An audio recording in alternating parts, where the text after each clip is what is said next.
भारत का नकारा missile system खित्ते के लिए खतरा। पाकिस्तान में गिरने वाले मिसाइल पर भारत ने माफी मांग ली। मेंटेनेंस के दौरान गलती से फायर हो गया। हाई लेवल अदालती इंक्वायरी का हुक्म दिया गया। भारतीय वजारत दिफा।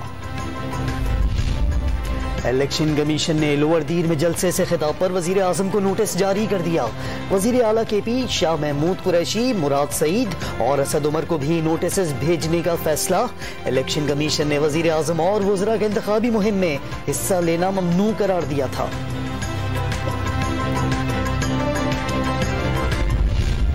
मेरा शिकार करने वाले 3 चूहों को इन स्विंग से उड़ा दूंगा।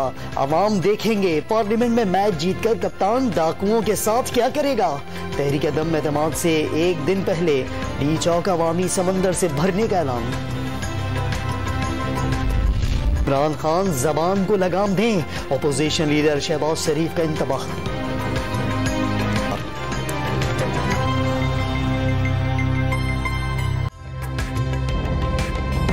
ताज़ा तरीन वीडियोस के लिए हमारा YouTube चैनल सब्सक्राइब करके बेल आइकन प्रेस करिए ताकि आपको मिले हर अपडेट सबसे पहले।